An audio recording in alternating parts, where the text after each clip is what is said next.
இருட்ட கண்டா பயம் உண்டாவதே அது ஏன்? இப்படி ஒரு கேள்வியை ஒரு பெரியவர்கிட்ட கேட்டாங்க. அதுக்கு அவர் பதில் சொல்றார். மனிதனுடைய ஆதிகால வாழ்க்கையில தொற்றி கொண்ட பயம் இது இது வேரூன்றி இருக்குது, இன்னமும் போகல. 50,000 வருஷங்களுக்கு முன்னாடி மனுஷன் குகைகள்ல வாழ்ந்தான். பகல்ல பயம் இருக்காது, ராத்திரியில மிருகங்கள் தாக்கும், கொல்லும், நிம்மதியா தூங்க கூட முடியாது.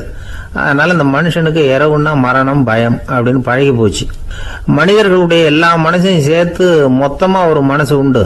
மனிதர்களுடைய நினைவு இந்த மொத்த மனசுல பதிஞ்சிருக்கு, பரவுது. இந்த மொத்த மனசுல இருட்டு பற்றிய பயம் பதிந்து நீடிக்குது அப்படிங்கிறார் அவர். இந்த காலத்துல இரவை பகலாக்கிறதுக்கு எவ்வளவோ விளக்குகள்லாம் வந்தாச்சு. ராத்திரியிலேயும் மிருகங்கள் தாக்குங்கிற நிலைமை இல்லை. பாதுகாப்பான வீடுகள், விலங்குகளும் விலகி போயிட்டு, விலங்குகள்லாம் விலகி போயிட்டு, வீடுகளும் பாதுகாப்பா இருக்குது. சரி, இருந்தாலும் அந்த பழங்கால பயம் இருட்டு பயம் இன்னமும் மனுஷனை விட்டு போகல. இன்னொரு விஷயம் என்னன்னா, இருட்டுல இருந்து வெளிச்சத்துக்கு வராத மனிதர்கள் இன்னைக்கு அதிகம். ஒரு ஆளு ஆத்துக்கு மீன் பிடிக்கிறதுக்காக போனான், இன்னும் விடியல.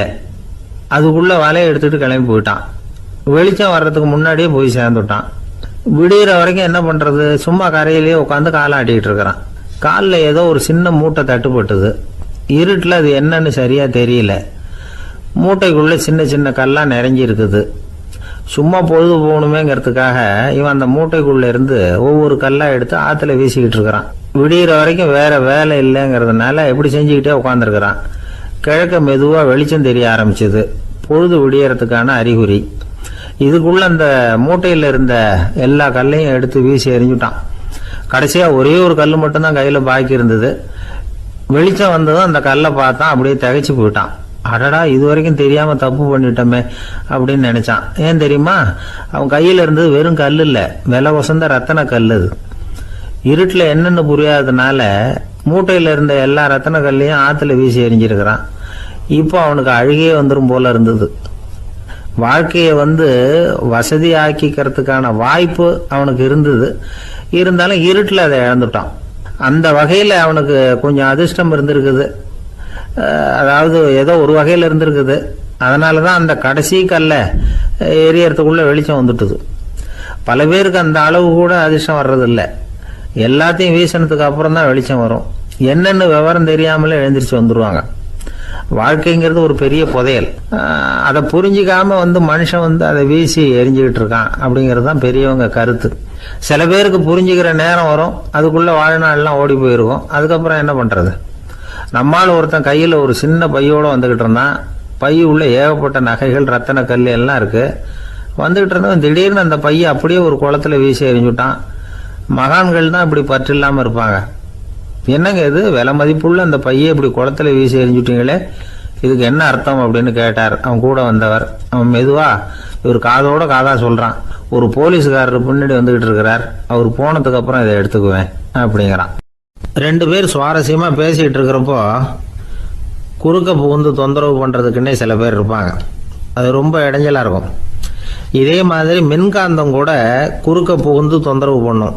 கடைசியில் அது ஒரு பெரிய இடைஞ்சல கொண்டாந்து விட்டுரும். சில வீடுகளில் கேபிள் கனெக்ஷன் இல்லாமல் சில தனியார் டிவி காட்சிகள் தெரியும். அதுக்கு என்ன காரணம்னா இந்த மின்காந்த குறுக்கீடு தான் காரணம். இதைத்தான் சுருக்கமாக EMI அப்படின்னு சொல்றாங்க. அதாவது எலக்ட்ரோ மேக்னெட்டிக் இன்டர்ஃபியரன்ஸ். இது ஏற்படக்கூடிய இடங்கள் எது எதுன்னு எடுத்துக்கிட்டா அது ஒரு பெரிய பட்டியலாகவே போயிடும். இந்த EMI தொந்தரவு கேபிள் டிவியில் மட்டும்தான் இல்லை, ராக்கெட் ஏவுதளத்தில் உள்ள ரேடார்கள், அங்கே உள்ள சில சக்தி வாய்ந்த தொலைத்தொடர்பு சாதனங்கள், விமான தளங்களில் உள்ள ரேடார்கள், கப்பல் தளங்களில் பொருத்தப்பட்டிருக்கக்கூடிய சக்தி வாய்ந்த ஆண்டனாக்கள், இப்படி நிறைய சொல்லலாம். காவல் நிலையங்களில் பயன்படுத்தப்படுகிற வயர்லெஸ் தொடர்பு சாதனங்கள் கூட ஓரளவுக்கு இந்த மின்காந்த அலைகளை வெளியிடும். நம்ம வீட்டில் உட்காந்துக்கிட்டு ரேடியோ கேட்டுக்கிட்டு இருப்போம் அல்லது டிவி பார்த்துக்கிட்டு இருப்போம். அந்த சமயத்தில் பக்கத்து தெருவில் ஒரு மோட்டார் சைக்கிள் அல்லது காரு, குறிப்பாக பெட்ரோல் இன்ஜின், அது போகிறப்போ அதில் உள்ள மின்கலத்தில் அதாவது மேக்னட்டோ பேட்டரியிலிருந்து வெளிப்படுகிற மின்காந்த அலை இங்கே டிவியிலையும் ரேடியோவிலையும் கரகரப்பு உண்டு பண்ணும். சரி, இது வந்து பெருசாக என்ன இடைஞ்சலை உண்டு பண்ணிட போகுது அப்படின்னு நாம் அலட்சியமாக நினைக்கலாம். வயசானவங்களுக்கு மறதி நோயின்னு ஒன்று வரும்ல, அல்ஷமீர், அதாவது மூளையில் உள்ள செல்கள் வந்து செயலிழந்து போயிடுறது. அது செய்ய வேண்டிய வேலையை மறந்துடும். மனைவியே எதிரில் வந்து நின்னா கூட உன்னை எங்கேயோ பார்த்தது மாதிரி தெரியுதே அப்படின்னு சொல்லிட்டு இருப்பாங்க. அப்படி ஒரு மறதி. இந்த விசித்திரமான நோய்க்கு இதுவரைக்கும் மருந்தே இல்லைன்னு வேற சொல்கிறாங்க. இந்த மைக்ரோ ஓவன் அப்படின்னு சொல்லக்கூடிய சமையல் அடுப்புகள் கூட மின்காந்த அலைகளை வந்து வெளியிடுது. சமயத்தில் சில தொழிற்சாலைகளில் கூட பெரிய விபத்துக்களை இந்த இஎம்ஐ உண்டு பண்ணிவிடும். இதை பற்றி தீவிரமாக சிந்திக்க ஆரம்பித்ததே ஒரு விபத்துக்கு பிறகு தான். அமெரிக்காவுக்கும் வியட்நாமுக்கும் இடையில போர் நடந்தது. அந்த சமயம் அமெரிக்காவுக்கு சொந்தமான விமானம் தாங்கி கப்பல் ஒன்று வியட்நாமை தாக்கிறதுக்கு தயாராக ஏவுகணைகளோட கடலில் நிறுத்தி வைக்கப்பட்டிருந்தது. தற்செயலாக அந்த பகுதியில் கப்பல் தொலைத்தொடர்பு பகுதிக்கு அருகில் ஊடுருவிய அந்த சக்தி வாய்ந்த ரேடியோ அலைகள் ஏவுகணையில் இருந்த மின்னணு சர்க்கியூட்டை பூர்த்தி செஞ்சு வச்சுட்டுது. அவ்வளவுதான், ஏவுகணை அங்கேயே வெடித்து சிதறி போச்சு. 130 பேர் அந்த இடத்துலயே உடல் கருகி செத்து போட்டாங்க. ஏகப்பட்ட பொருள்கள் நாசம். இந்த விபத்துக்கான காரணம் என்னங்கிறத உடனடியாக யாராலையும் கண்டுபிடிக்க முடியல. ரொம்பவும் கடுமையாக முயற்சி பண்ணி கடைசியாக கண்டுபிடிச்சாங்க, இது வந்து இந்த இஎம்ஐ வேலை தான் அப்படின்னு. மின்னணு தொலைபேசிகள் இருக்கு, இதில் பேசும்பொழுது நம்ம காதை வந்து, அதாவது செவியை வந்து ஊடுருவக்கூடிய மின்காந்த அலையானது மூளைக்கு போய் அங்கே மூளை கட்டிகளை உருவாக்க ஊக்கம் கொடுக்குது அப்படின்னு வேற கண்டுபிடிச்சிருக்கிறாங்க. இந்த இஎம்ஐ ரொம்ப குறைஞ்ச மின்காந்த அழுத்தத்தில் நமக்கு எந்த பாதிப்பையும் ஏற்படுத்துறதில்லை. மின்காந்த அலைகள் அழுத்தத்தோடு இருக்கிற இடங்களில் ரொம்ப நேரம் இருந்தோம்னா நம்ம உடம்பின் வெப்பநிலை 2 டிகிரி செல்சியஸ் வரைக்கும் அதிகரிக்குதாம். அதனால் வெப்பநிலையை வந்து சீராக்கிறதுக்கு இதய துடிப்பும் வந்து அதிகரிக்குது. இப்படிலாம் கண்டுபிடிச்சிருக்கிறாங்க. இப்போல்லாம் இந்த மின்காந்த குறுக்கீடுகளை தடுக்கிறது எப்படி அப்படின்னு விஞ்ஞானிகள் யோசனை செய்ய ஆரம்பிச்சிருக்கிறாங்க. இந்த விஷயத்தில் அலட்சியமாக இருந்தோம்னா எதிர்காலத்தில் நிறைய பேருக்கு இந்த ஞாபக மறதி நோய் வந்துடும். அப்புறம் அது ரொம்ப கஷ்டமாக போயிடும். ஒரு குடும்ப தலைவர் தன் மனைவியை பார்த்து, யார் நீ, உன்னை எங்கேயோ பார்த்தது மாதிரி இருக்குதே அப்படின்னு சொல்லிக்கிட்டு இருந்தார். உடனடியாக அவரை போய் பார்த்தேன். வாங்க டாக்டர்கிட்ட போகலாம் அப்படின்னு. அவர் என்னை தனியாக அழைச்சிட்டு போய் காதோட காதாக மெதுவாக சொல்கிறார், இதை பாருப்பா, என் கையில் பணம் இல்லாத போகலாம் அப்படி மறதி நோய் வந்துட்டது மாதிரி நடிச்சுக்கிட்டு இருப்பேன், அவ்வளவுதான், அதை நீ கண்டுக்காத அப்படின்னார். ஒரு அழகான கடற்கரை. சுற்றுலா பயணிகள் நிறைய பேர் அங்கே வந்து போகிறது வழக்கம். சனி ஞாயிறு கூட்டம் அதிகமாக இருக்கும். அதோட விளைவு என்னங்கிறது அடுத்த நாள் தான் தெரியும். ஆமாம், அந்த கடற்கரையை சுத்தப்படுத்துகிற தொழிலாளிகள் திங்கட்கிழமை ரொம்ப சிரமப்படுவாங்க. சனி ஞாயிறு வந்த கூட்டம் கடற்கரை பூராவும் காலி ஐஸ்கிரீம் கப்புகளை வந்து வீசி எறிஞ்சிட்டு போயிடுவோம். ஆயிரக்கணக்கான கப்புகள் அங்கே பரவலாக கிடக்கும். அதையெல்லாம் பொறுக்கி எடுத்து சுத்தம் பண்ணி ஆகணும். இதனால் திங்கட்கிழமை வேலைக்கு வர்றதுக்கு எல்லோரும் பயப்படுவாங்க. அப்படி ஒரு நிலைமை. பல பேர் அன்னைக்கு வந்து லீவ் எடுத்துகிட்டு போயிடுறது வழக்கம். நமக்கு எதுக்கு இன்றைக்கி தொந்தரவுன்னு. இது ஒரு பெரிய பிரச்சனையாக இருந்தது. இதுக்கு என்ன பண்ணலாம் அப்படின்னு யோசனை பண்ணாங்க. ஒரு ஆலோசனை கூட்டத்துக்கு ஏற்பாடு பண்ணாங்களாம். அந்த நகர நிர்வாக அலுவலர்கள், பணியாளர்கள் எல்லாரும் அதில் கலந்துக்கிட்டாங்க. கூட்டம் ஆரம்பமாச்சு. ஆரம்பத்தில் சொன்னாங்க, இந்த பிரச்சனைக்கு ஒரு தீர்வு வேணும், என்ன பண்ணலாம், அதை முடிவு செய்கிறதுக்கு தான் இந்த கூட்டம். இதில் நீங்கள் செய்ய வேண்டியது என்னென்னா, உங்களுக்கு தோன்றுகிற யோசனை எதுவாக இருந்தாலும் சொல்லுங்கள். கொஞ்சம் கூட தயக்கம் வேண்டாம். நாம் சொல்கிற யோசனை ஈடுபடுமா படாதா அப்படின்லாம் யோசிக்க வேணாம். எல்லாருடைய யோசனைகளையும் அப்படியே பதிவு செய்துக்கிறோம். கடைசியாக அதிலேருந்து ஒரு சிறந்த யோசனையை தேர்வு பண்ணி அதை பயன்படுத்தலாம். இந்த சந்தர்ப்பத்தில் இன்னொரு முக்கியமான வேண்டுகோள், எவ்வளவு சாதாரணமான யோசனையாக இருந்தாலும் சரி, அது சொல்லும் பொழுது அடுத்தவங்க வந்து ஏளனம் செய்யக்கூடாது. இது ஒரு பெரிய யோசனையா அப்படின்னு சொல்லி எதையும் அலட்சியப்படுத்தக்கூடாது. இதுதான் அந்த கூட்டத்தின் ஆரம்பத்தில் செய்யப்பட்ட அறிவிப்பு. உடனே அந்த கூட்டத்தில் இருந்தவங்க ஆளுக்கு ஒரு யோசனை சொல்ல ஆரம்பித்தாங்க. ஒருத்தர் எழுந்திருச்சார், இங்கே வர்ற சுற்றுலா பயணிகள்கிட்ட ஆளுக்கு $10 ஒரு டெபாசிட் மாதிரி வைப்பு பணமாக வாங்கிக்கணும். காலி ஐஸ்கிரீம் கப்பை திருப்பி கொடுத்தா அந்த பணத்தை திருப்பி கொடுத்துடலாம். இப்படி ஒரு ஏற்பாடு பண்ணிக்கிட்டால் கப்புகளை தேடி பொறுக்கிக்கிட்டு இருக்க வேண்டியதில்லை, எல்லாம் ஒரே இடத்துக்கு வந்து சேர்ந்துடும். அப்படியே நாம் வந்து தூக்கிட்டு போய் ஒரு இடத்துல கொட்டி விடலாம் அப்படின்னார். இன்னொருத்தர் எழுந்திரிச்சார், கப்பை வந்து கீழே போட்டால் $50 அபராதம் அப்படின்னு அங்கங்கே போர்டு எழுதி வச்சுடலாம். கப்புகளை போடுறதுக்கு அங்கங்கே பெரிய கூடைகளை வச்சுடலாம். நாம் சாவகாசமாக அந்த கூடைகளை சேகரம் பண்ணிக்கலாம் அப்படின்னாராம். இன்னொருத்தர் எழுந்திரிச்சு கொஞ்சம் கோபமாக பேசினார், கப்புகளை வந்து அவங்க வாயிலேயே திணிச்சுடணும். அதுகளை முன்னு சாப்பிட்டு பார்த்தா தான் தெரியும் அது எவ்வளவு கஷ்டங்கிறது அப்படின்னு ரொம்ப கடுமையாக பேசியிருக்காரு. இது வேடிக்கையாக தெரிஞ்சாலும் இந்த யோசனையும் பதிவு செஞ்சுக்கிட்டாங்களாம்.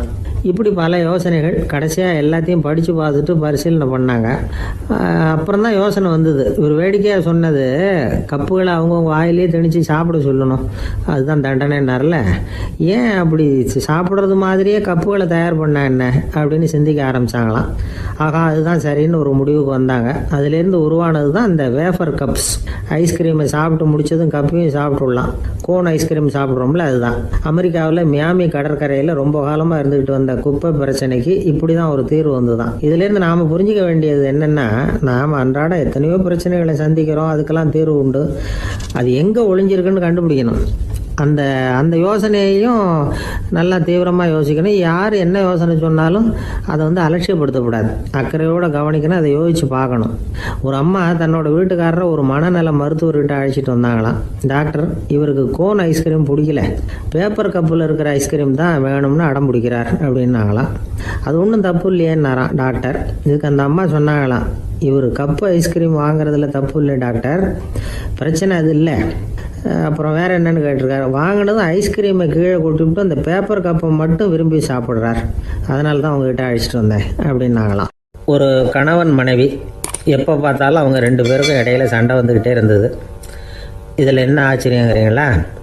நான் அதுக்காக சொல்ல வரல, இது வேறு விஷயம். அதாவது சண்டை போடாமல் இருக்கிறதுக்கு வழி சொல்கிற தகவல் இது. நான் சொன்ன அந்த கணவன் மனைவி எப்படின்னா, கணவன் ஒரு வார்த்தை சொன்னால் மனைவி கிட்டேருந்து 2 வார்த்தை பதிலாக வரும். இதுக்கு கணவன்கிட்ட இருந்து 4 வார்த்தை பதிலாக வரும்.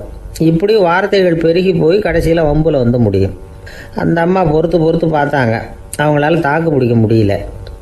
பக்கத்து வீட்லேயும் ஒரு கணவன் மனைவி இருந்தாங்க, அவங்களுக்குள்ள சண்டை வர்றதில்லை.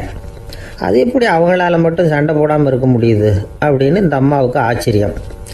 ஒரு நாள் நேராக பக்கத்து வீட்டு அம்மாக்கிட்டே போய், ஏம்மா, நீங்கள் எப்படி கணவனும் மனைவியும் சண்டை போட்டுக்காமல் இருக்கிறீங்க, அது எப்படி முடியுது உங்களால் அப்படின்னு கேட்டாங்க. அதுக்குன்னு ஒரு மருந்து இருக்குது, அதை சாப்பிட்டா சண்டை வராது அப்படின்னாங்க அவங்க. சரிங்க, அந்த மருந்தை அவர் சாப்பிட மாட்டேன்னு சொல்லிட்டா என்ன பண்ணுறது அப்படின்னு கேட்டிருக்கிறாங்க இவங்க. அந்த மருந்து அவருக்கு இல்லைம்மா, உனக்கு தான் அப்படின்னாங்களாம் அவங்க. அப்படியா, அப்படின்னா கொடுங்க, ரொம்ப நல்லதாக போச்சு. அதை எப்படி சாப்பிட்றதுங்கிற விவரத்தையும் சொல்லுங்கள், எங்கே அது கிடைக்குங்கிறதையும் சொல்லுங்கள், வாங்கிக்கிறேன் அப்படின்னு கேட்டாங்களாம் இவங்க. வேறு எங்கேயும் போய் வாங்க வேண்டாம், என்கிட்டே இருக்க அந்த மருந்து அதில் கொஞ்சம் தர்றேன், வாங்கி வச்சுக்க. உன் வீட்டுக்காரர் உன்னோட சண்டையை ஆரம்பிக்கிற போகலாம் நீ இந்த மருந்தில் 1 ounce வாயில் ஊற்றிக்கணும். அதை உடனே குடிச்சிடக்கூடாது, ஒரு 5 நிமிஷமாவது அது வாயில் இருக்கணும், அதுக்கப்புறம் குடிச்சிடலாம் அப்படின்னு சொல்லி ஒரு பாட்டில் மருந்தை இந்த அம்மாக்கிட்ட கொடுத்து அனுப்புனாங்களாம். மருந்தை எடுத்துக்கிட்டு இந்த அம்மா வீட்டுக்கு வந்திருக்கிறாங்க. வீடு பூட்டி இருந்ததுனால கணவன் வந்து வாசல்லையே காத்துக்கிட்டு இருக்கிறான். மனைவியை கண்டதும் சண்டை போட ஆரம்பிச்சிட்டான். வீட்டை பூட்டி எங்கே போய் தொலைஞ்ச, எவ்வளோ நேரமாக ஒரு மனுஷன் வாசல்லையே காத்துட்டு கிடக்கிறது அப்படி இப்படின்னு கத்த ஆரம்பிச்சிட்டான். மனைவி இதுக்கு பதிலே சொல்லலை. அந்த அம்மா பேசாமல் வீட்டை திறந்தாங்க, சமையல் அறைக்குள்ளே போனாங்க, 1 ounce மருந்தை வாயில் ஊற்றிக்கிட்டாங்க. அன்னைக்கு சண்டை வந்து மேற்கொண்டு வளரவே இல்லை, நின்றுட்டுது. மருந்து பரவாயில்லை. அதுக்கப்புறம் பல சந்தர்ப்பங்களில் சண்டை வரும் போல் இருக்கிற போலாம் இந்த மருந்து அதை நிறுத்தியிருக்கு. பிரமாதமான மருந்தாக இருக்குது இதை கொஞ்சம் அதிகமாகவே வாங்கி வீட்டில் வச்சுக்க வேண்டியது தான் அப்படின்னு முடிவு பண்ணிட்டு இந்த அம்மா மறுபடியும் பக்கத்து வீட்டு அம்மாக்கிட்ட போனாங்க. எவ்வளவு விலையானாலும் சரி, நான் காசு கொடுத்து வாங்கி வச்சுக்கிறேன், எந்த கடையில் இருக்குது இந்த மருந்து சொல்லுங்க அப்படின்னு கேட்டாங்க. இந்த மருந்துக்கு விலையே கிடையாதுங்க, இலவசமாகவே கிடைக்கும்னாங்களாம் அவங்க. அது எப்படி விலையில்லாமல் இதை விற்க முடியுது அப்படின்னு கேட்டாங்களாம் இவங்க. அது மருந்தாக இருந்தால் தானே விலை வைக்கிறதுக்கு, அது வெறும் தண்ணி தானே அப்படின்னாங்களாம். வெறும் தண்ணியாக சண்டையை நிறுத்துது அப்படின்ட்டு இருக்காங்க இவங்க. அது சண்டையை நிறுத்தலை, உன்னோட மௌனம் தான் சண்டையை நிறுத்துது. நீ வாயில் தண்ணியை வச்சுக்கிறதுனால எதிர்த்து பேசுறதில்ல, அதனால் உன்னுடைய கணவர் கோபம் வந்து சாந்தமாயிடுது அப்படின்னாங்களாம் அவங்க. இந்த கதையிலேருந்து சண்டையை நிறுத்துகிற மருந்து எதுன்னு தெரிஞ்சுக்கிட்டோம் இல்லையா. ஒருத்தர் என்ன பண்ணார், பாட்டிலில் வந்து தண்ணியை ஊற்றி வச்சுக்கிட்டு அவர்கிட்ட வர்றவங்களுக்கெல்லாம் இதை சிபாரிசு பண்ணலாம்னு நினச்சிக்கிட்டு உட்காந்துருந்தார். ஒரு அம்மா வந்தாங்க. இதை கேட்டுவிட்டு இதையே ஒரு மருந்து மாதிரி கொடுக்கலாம்ங்கிறது அவர் முடிவு. அதனால் பாட்டிலில் தண்ணி அடைச்சி வச்சுக்கிட்டு அதில் கலருக்காக என்னத்தையோ ஒரு ஜீரகம் அது மாதிரி எதையாவது கலந்து வச்சுக்கிட்டு ஒரு மருந்து மாதிரி ஒரு பாவனையில் வச்சுக்கிட்டு உட்காந்துருக்காரு. யாராவது வீட்டில் சண்டைன்னா என்கிட்ட வாங்க மருந்து தரேன்னு. ஒரு அம்மா வந்தாங்க, எனக்கும் என் வீட்டுக்காரருக்கும் அடிக்கடி சண்டை வருதுங்க அப்படின்ட்டு இருக்காங்க. கவலைப்படாதம்மா, நான் ஒரு மருந்து தரேன்னு சொல்லி வீட்டுக்குள்ளே போய் ஒரு பாட்டில் எடுத்து வந்து கொடுத்தாரு. பாட்டிலில் இருக்கிறது என்னங்கிறத சொல்லிவிட்டு அது பேரில் மரியாதை வராது இல்லையா, அதனால் சொல்லலை. அந்த அம்மா வாங்கிட்டு போனாங்க. 4 நாள் கழித்து திரும்பி வந்தாங்க. என்னம்மா வீட்டில் சண்டை நின்று போச்சான்னு கேட்டிருக்காரு இவர். அங்கே நின்று போச்சுங்க, இப்போ உங்ககிட்ட ஆரம்பமாக போகுதுன்னாங்களாம். என்னம்மா அப்படின்ட்டுருக்காரு அவர் பயந்து போய். பின்ன என்னங்க, நீங்கள் என்ன மருந்து கொடுத்துருக்குறீங்க என்னங்க அப்படின்னாங்களாம் கோபமாக. அது வெறும் தண்ணி தானே அப்படின்ட்டுருக்காரு இவர். தண்ணியாக இது நல்லா பாருங்கள் அப்படின்னு அந்த பாட்டிலில் நீட்டினாங்களாம். இவர் வாங்கி பார்த்துருக்காரு. அப்புறம் தான் விஷயம் புரியுது அவருக்கு. இவர் கை தவறுதலாக அவங்க வீட்டில் இருந்த மண்ணெண்ணெய் பாட்டில் எடுத்து அவர்கிட்ட கொடுத்துருக்குறாங்க. அப்புறம் என்ன ஆகும், சண்டை வராமல். நமக்கு முன்னாடி நமக்கு வேண்டிய ஒருத்தர் ஒரு கிளாஸில் நமக்கு பழச்சாறு கொண்டாந்து வைக்கிறாருன்னு வச்சுங்க.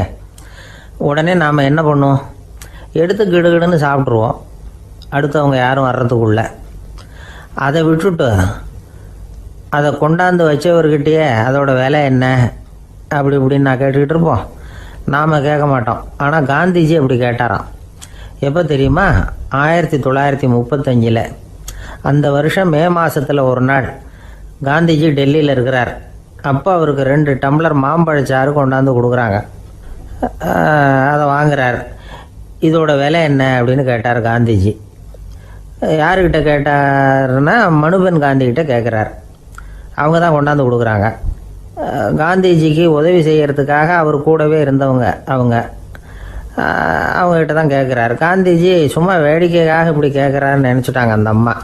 அதுவும் இல்லாமல் அதோட விலையை கேட்டால் காந்திஜி நிச்சயமாக அதை சாப்பிட மாட்டார் அப்படிங்கிற பயம் வேறு. அதனால் அந்த அம்மா பதில் எதுவும் சொல்லாமல் கம்முன்னு இருந்துட்டாங்க. கொஞ்ச நேரம் ஆச்சு.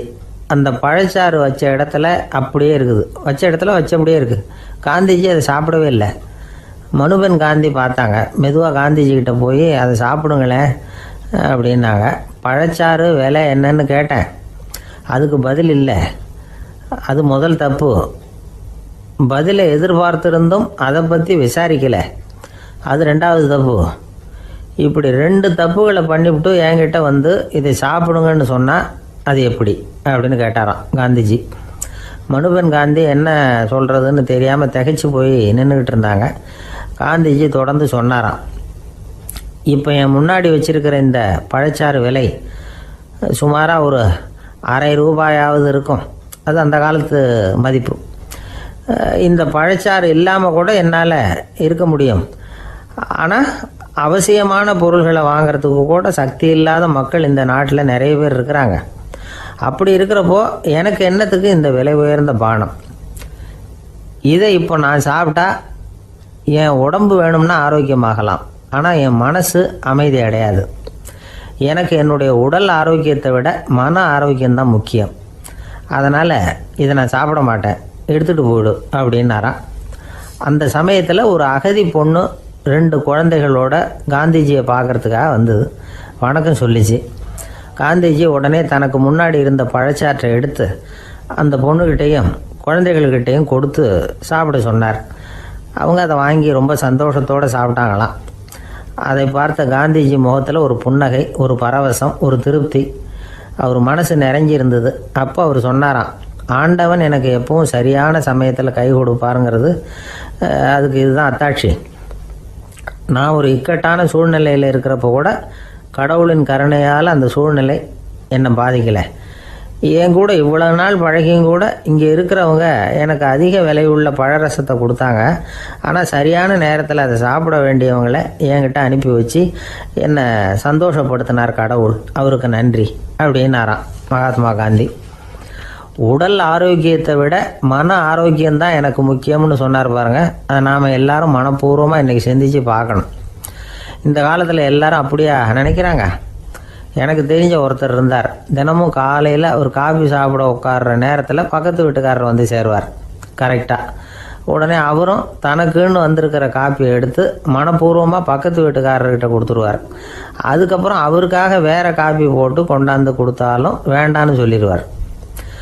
ஆண்டவனாக பார்த்து சரியான நேரத்தில் அவரை எங்கள் வீட்டுக்கு தினமும் அனுப்பி வைக்கிறார் அப்படிம்பார். ஏன் அப்படி சொல்கிறீங்க அப்படின்னு கேட்டோம் ஒரு நாள். அதுக்கு அவர் சொல்கிறார், எனக்கு என்னோட உடல் ஆரோக்கியம்தான் முக்கியம். இதை கடவுள் புரிஞ்சுக்கிட்டு எங்கள் வீட்டு காப்பியை சாப்பிட்றதுக்கு தினமும் அடுத்த வீட்டுக்காரனை அனுப்பி வைக்கிறார் அப்படின்னார் அவர். தானத்துல சிறந்தது எது அப்படின்னு ஒரு கேள்வியை கேட்டு தானத்துல சிறந்தது நிதானம் அப்படின்னு அதுக்கு ஒரு பதிலும் சொல்றவங்க உண்டு. நிதானம் ரொம்ப அவசியம். அதுவும் இன்றைய உலகத்துக்கு ரொம்ப அவசியம். இன்னைக்கு உலகம் ரொம்ப பரபரப்பாக போய்கிட்டு இருக்குது. பொறுமையாக இருக்கணும்னு நினைக்கிறவங்களால கூட அப்படி இருக்க முடியறதில்ல. பொறுமையை சோதிக்கிறது மாதிரி பல சம்பவங்கள். அதையெல்லாம் சந்திச்சே தீர வேண்டியிருக்குது. எங்கே போனாலும் கியூவில் நிற்க வேண்டியிருக்குது. எங்கே போனாலும் காத்துக்கிட்டு இருக்க வேண்டியிருக்கு.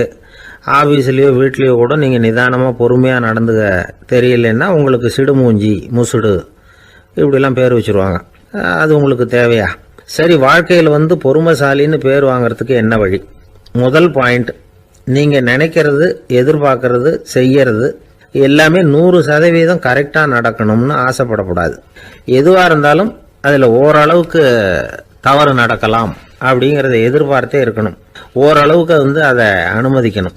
ஒரு நண்பரை 6 மணிக்கு ஒரு இடத்துக்கு வர சொல்லியிருக்கிறீங்க. 6 மணிக்கு அவர் வரல. உடனே பொறுமை இழந்து நடந்துக்கக்கூடாது. ஒரு 10 நிமிஷம் டிலே ஆகலாம். ஒரு வர்ற வழியில் பஸ்ஸு கூட ஏதாவது டிராஃபிக்கில் மாட்டியிருக்கலாம். அதெல்லாம் எதிர்பார்த்தே கொஞ்சம் காத்திருக்கிறதுல ஒன்றும் தப்பு இல்லை. சில சமயம் டிலே ஆகிறது கூட நல்லதாக முடியும். ஒரு பஸ்ஸை தவற விட்டுட்டு ஐயோ கொஞ்சம் ஒரு 2 நிமிஷம் முன்னாடி வந்திருந்தா பிடிச்சிருக்கலாமே அப்படின்னு தவிச்சிக்கிட்டு இருப்பாங்க சில பேர். அடுத்தபடியாக வர்ற பஸ்ஸு நேரடியாக நீங்கள் போக வேண்டிய இடத்துக்கே கொண்டு போய் விடுற பஸ்ஸாக கூட இருக்கலாம். அது உங்களுக்கு முன்னாடி தெரியாதுல்ல. சில நெருக்கடியான சூழ்நிலைகளை தமாஷா எடுத்துக்கிறதுக்கு பழகிக்கணும். சில இடங்களுக்கு போகிறப்ப காத்திருக்கிறதுக்கு நம்ம மனசை தயார்படுத்திக்கிட்டே போகணும். ஒரு ரயிலுக்கோ பஸ்ஸுக்கோ அல்லது விமானத்துக்கோ கப்பல் பிரயாணத்துக்கோ போகிறப்போ அங்கே போய் நீங்கள் மணிக்கணக்கில் கூட காத்துக்கிட்டு தான் இருக்கணும். புறப்படுற நேரம் கூட மாறலாம். நீங்கள் போய் சேர்ந்ததும் அது உடனே புறப்படணும்னு கட்டாயமாக என்ன? அது மாதிரி சமயத்தில் படிக்கிறதுக்குன்னு சில சுவாரஸ்யமான புத்தகங்களையும் கையில் எடுத்துக்கலாம். உங்களை சுற்றி எவ்வளவோ சுவாரஸ்யமான சம்பவங்கள் நடந்துக்கிட்டு இருக்குதுல்ல, அதையெல்லாம் வேடிக்கை பாருங்கள். எதுக்காக காத்துக்கிட்டு இருக்கிறோமோ அந்த காரியத்தில் உண்மையாகவே நமக்கு ஒரு அக்கறை இருந்தால் நமக்கு போர் அடிக்காது. சில கோயில்களில் பார்த்துருப்பீங்க, தரிசனத்துக்காக பக்தர்கள் நாள் கணக்கில் காத்துக்கிட்டு இருப்பாங்க. அவங்களெலாம் அழுத்துக்கிறது இல்லை. ஆண்டவனை தரிசிக்கணுங்கிற உண்மையான அக்கறை இருக்கிறதுனால அவங்களுக்கு போர் அடிக்கிறது இல்லை.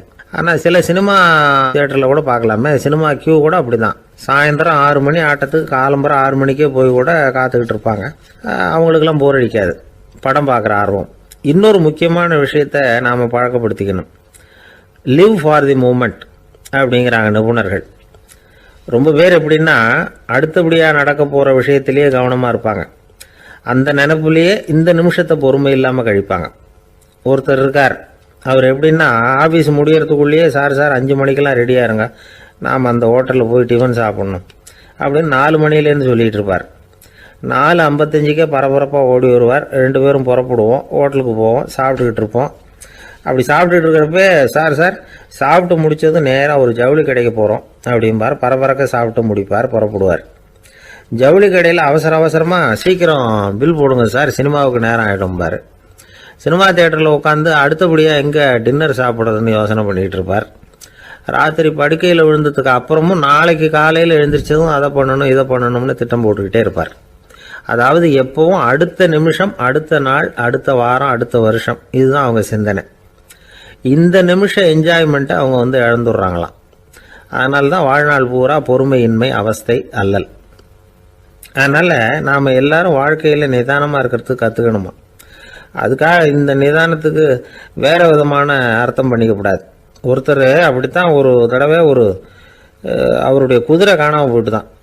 அதுக்காக அவர் கவலைப்படலை, நிம்மதியாக இருந்தார், சந்தோஷமாக இருந்தார். என்ன சார் இது, உங்கள் குதிரை திருட்டு போயிட்டுதுங்கிறீங்க, நீங்கள் கவலைப்படாமல் இருக்கிறீங்களே அப்படின்னு கேட்டாங்களாம். அதுக்கு அவர் சொல்லியிருக்கார், நல்ல வேலை சார், கட்டியிருந்த குதிரை காணாமல் போயிருக்குது. நான் அது மேலே உட்காந்துருக்கிற சமயம் அது காணாமல் போயிருந்ததுன்னா, திருட்டு போயிருந்ததுன்னா நானும் சேர்ந்தில் காணாமல் போயிருப்பேன் அப்படின்னாராம். எவ்வளவு நிதானமான ஆள் பாருங்க. ஒரு நாள் காலை நேரம் ஒரு குரு படுக்கையை விட்டு எழுந்திருக்கிறார். உடனே சீடர்களை பார்த்து எல்லாரும் இப்படி வாங்கங்கிறார். எல்லாரும் வர்றாங்க வேகமாக. என்னங்க வேணும் உங்களுக்கு அப்படிங்கிற மாதிரி எல்லாரும் குருவை பார்த்தாங்க பயபக்தியோட. குரு அந்த சீடர்களை பார்த்து, இதை பாருங்கள், இப்போ நான் ஒரு சிக்கலான விவகாரத்தில் மாட்டிக்கிட்டு இருக்கிறேன். அதை நீங்கள் தீர்த்து வச்சா நல்லதுன்னார்.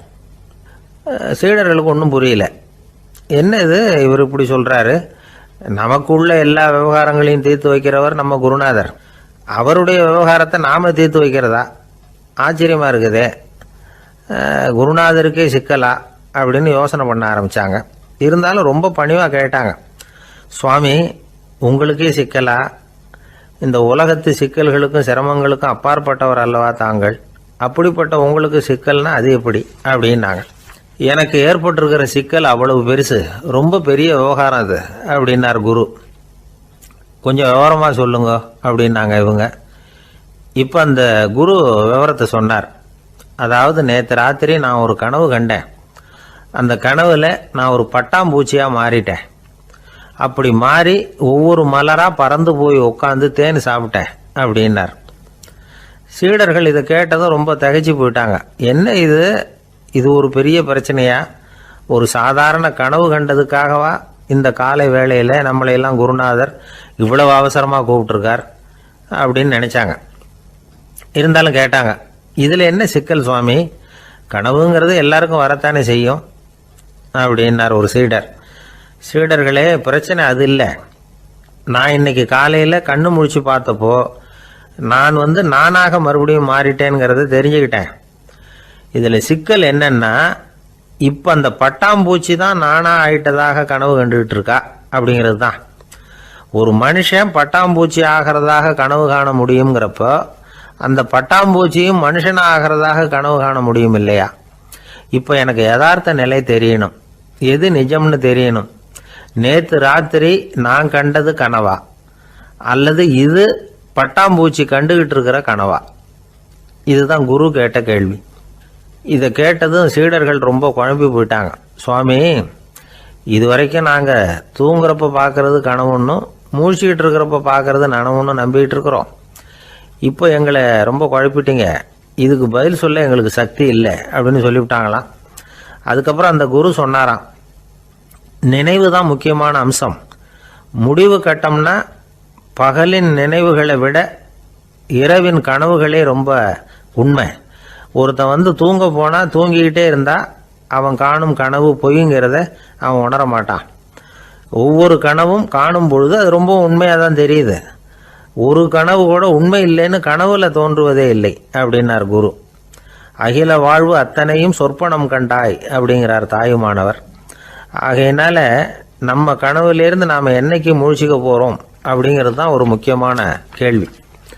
ஒருத்தர் வந்தார், காலில் கட்டோடு வந்தார். என்னங்க காலில் கட்டுன்னு? சார், நேற்று ராத்திரி தூக்கத்தில் எங்கள் வீட்டு கூரையில் ஏணியை சாத்தி வச்சு இறங்கினப்போ வழுக்கி விழுந்து காலை உடச்சிக்கிட்டேன்னார். உங்கள் வீட்டில் தான் ஏணியே கிடையாது சார் அப்படின்னு. உண்மைதான் சார், நான் கீழே விழுந்து முழிச்சுக்கிட்டதுக்கு அப்புறம் தானே ஏணி இல்லைங்கிறது எனக்கு ஞாபகம் வந்தது அப்படின்னார். எனக்கு அதிர்ஷ்டமே இல்லை சார் அப்படின்னார் ஒருத்தர். ஏன் அப்படி சொல்கிறீங்கன்னு கேட்டோம். வியாபாரம் பண்ணலாம்னு ஒரு கடை வச்சேன், வேண்டிய போட்டவங்க கூட என் கடையில் எதுவும் வாங்க மாட்டேங்கிறான், எல்லாரும் அடுத்த கடைக்கு தான் போகிறான் அப்படின்னு சொல்லி ரொம்ப அழுத்துக்கிட்டார். இதுக்கு போய் அதிர்ஷ்டம் இல்லைன்னு சொல்லாதீங்க, வாடிக்கையாளர்களை கவர்றது எப்படிங்கிறது உங்களுக்கு தெரியல, அதுதான் குறை அப்படின்னும். சார், உங்களுக்கு தெரிஞ்ச அந்த ரகசியத்தை எனக்கும் கொஞ்சம் சொல்லி கொடுங்களேன் அப்படின்னார். சரி, உங்கள் காதை இப்படி கொடுங்க அப்படின்னு சொல்லி அது சம்பந்தமாக பெரிய வல்லுநர்கள் சொல்லியிருக்கிற கருத்துக்களை அவர்கிட்ட சொல்ல ஆரம்பித்தோம். அதாவது இந்த வாடிக்கையாளர்களை கவர்றதுக்கு வல்லுநர்கள் பல ஆலோசனைகளை ஏற்கனவே சொல்லி வச்சிருக்கிறாங்க. அது சம்பந்தமாக அனுபவப்பட்டவங்க, அதை தெரிஞ்சு வச்சுக்கணும்.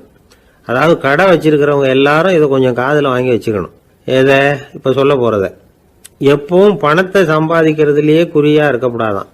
அதை விட முக்கியமாக நீங்கள் சம்பாதிக்க வேண்டியது வாடிக்கையாளர்களுடைய மன நிறைவு. வர்றவங்க திருப்தியோடு போகணும், அது முக்கியம். அதில் கவனமாக இருக்கணும். கடைக்கு வர்ற ஒருத்தர் ஏதாவது ஒரு குறை சொல்கிறாருன்னு வச்சுக்கோங்க, அதை அலட்சியப்படுத்தக்கூடாது. ரொம்ப அக்கறையோடு அதை காது கொடுத்து கேட்கணும். அப்படியா சார், அதை நான் அவசியம் கவனிக்கிறேன் அப்படின்னு சொல்லணும். ஒருத்தர் வரார், சார் நேற்றுக்கு உங்கள் கடையில் இதை நான் வாங்கிட்டு போனேன், வீட்டில் இது வேணான்னு சொல்லிவிட்டாங்க, அது திருப்பி கொடுக்கறதுக்காக தான் வந்திருக்கிறேன் அப்படின்னு சொல்லி திருப்பி கொடுக்குறார். உடனே நீங்கள் முகம் சுளிக்கக்கூடாது, எரிச்சல் படக்கூடாது. வழக்கம் போல நிதானமாக முகம் அலர்ச்சியோடு அதை திருப்பி வாங்கிக்கணும். இவ்வளவு ரூபாய்க்கு சாமான் வாங்கினா இந்த ஸ்பூன் அன்பளிப்பு, இப்படி ஏதாவது கொடுக்கலாம். பண்டிகை காலங்கள்லேயும் பொருள்கள் வாங்குறவங்களுக்கு இப்படி ஏதாவது பொருத்தமாக ஒரு அன்பளிப்பு கொடுக்கலாம். நீங்கள் கொடுக்கறது ஒரு சர்வசாதாரணமான பொருளாக இருந்தால் கூட அது வாங்குற ஒரு மனசில் ஒரு மகிழ்ச்சியை ஏற்படுத்தும். எதுவும் உங்களால் கொடுக்க முடியலன்னா உங்கள் முகம் நிறைஞ்ச சிரிப்பையாவது கொடுங்க, அது போதும். உங்கள் கடையில் இல்லாத ஒரு பொருளை வாடிக்கையாளர் வந்து கேட்குறார், உடனே இல்லைன்னு முகத்தில் அடித்தது மாதிரி சொல்லிடக்கூடாது. கொஞ்சம் உட்காருங்க சார் அப்படின்னு சொல்லி உங்கள் பணியாளர் யாரையாவது அனுப்பி வெளியிலேருந்து வாங்கிட்டு வர சொல்லி அவர்கிட்ட கொடுக்கலாம். சில பேர் உங்கள் கடைக்கு வரும்பொழுது அவங்க வீட்டு குழந்தைகளையும் கூப்பிட்டுக்கிட்டு வர்றாங்கன்னு வைங்க. நீங்கள் என்ன செய்யணும்னா அந்த குழந்தைகளை முதல்ல கவனிக்கணும். அது கண்ணத்தை கிள்ளணும், அதுகிட்ட விளையாடணும், அதுக்கு ஏதாவது மிட்டாய் பிஸ்கட் எதையாவது கொடுத்து அது கவனத்தை கவரணும். அதுக்கப்புறம் பெரியவங்களை கவனிக்கலாம். உங்கள் கடையில் வேலை செய்கிற பணியாளர்கள் சுத்தமாக இருக்கணும், சிரிச்ச முகம், சுறுசுறுப்பு, இது ரெண்டும் அவங்களுக்கு தேவை. அழுது ஒடிஞ்சிக்கிட்டு இருக்கக்கூடாது. அப்புறம் இன்னொரு விஷயம், அதிகமாக பொருள் வாங்குற ஒருத்தர்கிட்ட அதிக மரியாதையாகவும் குறைச்சலாக பொருள் வாங்குறவர்கிட்ட வேற விதமாகவும் நடந்துக்கக்கூடாது. எல்லாருக்கிட்டையும் சமமாக நடந்துக்கணும். 5 ரூபாய்க்கு வாங்கினாலும் சரி, 500 ரூபாய்க்கு வாங்கினாலும் சரி, அவங்கக்கிட்ட நீங்கள் காட்டுற மரியாதையில் வித்தியாசம் இருக்கக்கூடாது. எல்லாத்துக்கும் மேலே உங்கள் கடையில் ஒரு பொருள் வாங்கினா அது உண்மையானதாக இருக்கும், தரமுள்ளதாக இருக்கும் அப்படிங்கிற நினைப்பு ஜனங்களுக்கு வரணும். அதனால தரமான பொருளையே நீங்கள் உங்கள் கடையில் வச்சுருக்கணும். இது வரைக்கும் நான் சொன்னதையெல்லாம் கவனத்தில் வச்சுக்கிட்டு நீங்கள் கடையை ஆரம்பிச்சிங்கன்னா வியாபாரம் பிச்சுக்கிட்டு போகும். அப்படி போகலன்னா அதுக்கப்புறம் கேளுங்க. ஏன்னா இந்த யோசனைகள்லாம் அனுபவப்பட்டவங்க சொல்லியிருக்கிற யோசனைகள். இந்த யோசனைகளில் நீங்கள் எச்சரிக்கையாக இருக்க வேண்டிய ஒரு விஷயம் உண்டு. அது என்னங்கிறதையும் தெரிஞ்சு வச்சுக்கிறது நல்லது. என்னுடைய நண்பர் ஒருத்தர் வந்தார். சார், உங்கள் யோசனையை கேட்டதுனால நான் ஒரு அறை வாங்கினது தான் மிச்சம்னார். என்ன ஆச்சுன்னு கேட்டேன். எங்கள் கடைக்கு ஒரு பெரிய அம்மா குழந்தைய தூக்கிட்டு வந்தாங்க சார். உங்கள் யோசனைப்படி அந்த குழந்தையோட கண்ணத்தை கிள்ளணும்னு முயற்சி பண்ணினேன். திடீர்னு அந்த நேரம் பார்த்து அந்த குழந்தை தலையை குனிஞ்சிக்கிட்டுது. என் கை குழந்தையோட கண்ணத்துக்கு பதிலாக அது தூக்கிட்டு வந்தவங்க கண்ணத்தை கிள்ளிவிட்டுது. அதுதான் அப்படி ஆயிட்டுது அப்படின்னார் கண்ணத்தை தடவிக்கிட்டே. திபேத் நாட்டில் புத்த மடாலயங்கள் நிறைய உண்டு. அதுக்கு ஒரு தலைமையகமும் உண்டு. அது இந்த திபேத் தலைநகரம் லாசாவில் இருக்குது. ரொம்ப காலத்துக்கு அப்பால் அதை பற்றிலாம் நிறைய விவரங்கள் எழுதி வச்சிருக்கிறாங்க. அது இப்போவும் நமக்கு கிடைக்குது. அதாவது ரொம்ப தூரத்துக்கு அந்தாண்ட மலைகளுக்கு நடுவில் ஒரு கிளை மடாலயம். அந்த மடத்தின் தலைவருக்கு வயசாயிட்டு தான். அதனால் தலைமை பொறுப்பை வேற ஒருத்தர்கிட்ட ஒப்படைக்கலாம் அப்படின்னு முடிவு பண்ணாராம். உடனே ஒரு லாமாவை கூப்பிட்டார். அவர் மூலமாக தலைமை மடாலயத்துக்கு செய்தி அனுப்புனார், பொருத்தமான வாரிசு ஒருத்தரை அனுப்பி வைக்கும்படியாக. அந்த வாலிப லாமா புறப்பட்டார். காடு மேடெல்லாம் நடந்து போறார். ரொம்ப நாள் கழிச்சு தலைமை பீடத்தை அடைஞ்சார். தலைமை குரு கிட்ட விவரத்தை சொன்னார். தகுதியான ஒருத்தரை அனுப்பி வச்சா அழைச்சிட்டு போறேன் அப்படின்னார். சரி, நாளைக்கு காலையில் நீங்கள் அவங்க எல்லாரையும் அழைச்சிட்டு போகலாம்னார் அவர். அவங்க எல்லாரையுமா? அங்கே தேவைப்படுறது ஒருத்தர் தானே அப்படின்னார் இவர். ஆமான்னார். அப்புறம் ஏன் எல்லாரையும் அழைச்சிட்டு போக சொல்கிறீங்கன்னார். அது இப்போ உனக்கு புரியாது. நான் ஒரு 100 பிக்குகளை அனுப்புகிறேன், அதாவது பிட்சுகளை. அவ்வளவு பேரையும் அங்கே வச்சு சமாளிக்க முடியாது அப்படின்னாரு இவர். இருந்தாலும் இப்போ அந்த தலைமை குரு என்ன சொன்னார்னா, அதை பற்றி கவலைப்படாத, நான் 100 பேரை அனுப்புகிறேன். அதில் 99 பேர் வழியிலேயே காணாமல் போடுவாங்க, ஒருத்தன் மட்டும்தான் வருவான். அவனும் அங்கே சேர்ந்துட்டானா நீ ரொம்ப கொடுத்து வச்சவன் அப்படின்னார். இவருக்கு ஒன்றும் புரியல. இருந்தாலும் மறுநாள் அந்த வாலிப லாமா 100 பேரை அழைச்சிக்கிட்டு புறப்பட்டார். போகிற வழியிலேயே பல பேர் அங்கங்கே பிச்சுக்கிட்டு போட்டாங்க. அவர் சொன்னது மாதிரியே. வழியில் அவங்க ஊர்கள் இருந்தது தான் காரணம். அப்பா அம்மாவை பார்த்துட்டு வரேன் அப்படின்னு கொஞ்சம் பேர் போனாங்க. சொந்த பந்தத்தை பார்த்துட்டு வரேன் அப்படின்னு கொஞ்சம் பேர். ஒரு வாரம் ஆச்சு. இப்போ மிஞ்சினது 10 பேர் தான். வழியில் ஒரு நகரம். அங்கே சில பிட்சுக்கள் சந்திச்சாங்க. எங்கள் மடத்து தலைவர் இறந்துட்டார், உங்களில் யாராவது ஒருத்தர் எங்களுக்கு தலைவராக முடியுமா அப்படின்னு கேட்டாங்க. 10 பேரும் தயார். அதில் ஒருத்தரை அழைச்சிட்டு அவங்க போயிட்டாங்க. இன்னொரு ஊரில் சில பேர் வந்தாங்க, வழி மறிச்சாங்க. நில்லுங்க, எங்கள் மன்னர் மகளுக்கு திருமணம், அதை நடத்தி வைக்க 3 லாமாக்கள் தேவை அப்படின்னாங்க. இப்படி கொஞ்சம் கொஞ்சமாக எல்லாரும் காலி. கடைசியில் 2 பேரும் மிஞ்சினாங்க. அங்கே ஒரு இளம்பெண் எதிரில் வந்தா. எங்கள் அப்பா வேட்டைக்கு போயிருக்கிறாரு, இன்னும் திரும்பி வரல. வீட்டில் வேற யாரும் இல்லை, தனியாக இருக்க பயமாக இருக்கு. யாராவது ஒருத்தர் எனக்கு துணையாக இருக்கணும் அப்படின்னு கேட்டுக்கிட்டா. எங்கள் 2 பேரில் நீயே ஒருத்தரை தேர்ந்தெடுத்துக்கோ, இல்லைன்னா எங்களுக்குள்ள சண்டை வந்துடும் அப்படின்னாங்க. இப்போ மிஞ்சினவர் ஒருத்தர், அவருக்கும் ஒரு சோதனை வந்தது. ஒரு தர்க்கவாதி எதிரில் வந்தான், உன்னோட வாதம் பண்ணணும்னா. இவனோட வாதம் பண்ணுறேன், அது முடிய ரொம்ப காலம் ஆகலாம். தர்க்கத்தில் நான் ஜெயிச்சா அங்கே வரேன், இல்லைன்னா இவருடைய சீடனை ஆயிடுவேன் அப்படின்னார் அவர். கடைசியாக அழைக்க வந்த வாலிபலாமா மட்டும் வெறும் கையோடு திரும்பி போனார். அங்கே இருந்த வயசான மடாதிபதி கேட்டார், எத்தனை பேர் அங்கேருந்து புறப்பட்டீங்கன்னார். என்னையும் சேர்த்து 101ன்னார் அவர். நல்லது, நீயாவது திரும்பி வந்திய, அதுதான் எனக்கு போதும். ஏன்னா நீ தான் எனக்கு உண்மையான வாரிசு. அந்த 100 பேரில் யாரும் வரமாட்டாங்க அப்படின்னார் அவர். ஏன்னா அவருக்கு தெரியும் இவர் ஒருத்தர் தான் திரும்பி வருவாருங்கிறது. திபேத்தில் ஒரு பழங்கால பழமொழி உண்டாம், 100 பேர் செல்லலாம், எப்பொழுதாவது ஒருவன் அபூர்வமாக அடைய வேண்டிய இடத்தை அடைவான். இதுதான் அந்த பழமொழி. ஒரு உன்னதமான இலக்கை அடையணும்னா அது அவ்வளவு சுலபமான காரியம் இல்லை. இந்த காலத்து மடாலயம் ஒன்று, அதில் ஒரு தலைவர், அவருக்கு வயசாயிட்டுது, தனக்கு ஒரு வாரிசை நியமிக்கணும் அப்படின்னு ஆசைப்பட்டார். ரொம்ப கஷ்டப்பட்டு ஒருத்தரை பிடிச்சார், தனக்கு வாரிசா நியமிச்சுட்டு அவர் சமாதி ஆயிட்டார். புதுசாக பொறுப்பேற்றுக்கிட்டவர் அப்படியே உட்காந்துருந்தார். அவரை தேடிட்டு பத்திரிகை நிருபர்கள்லாம் வந்தாங்க, கேட்டாங்க.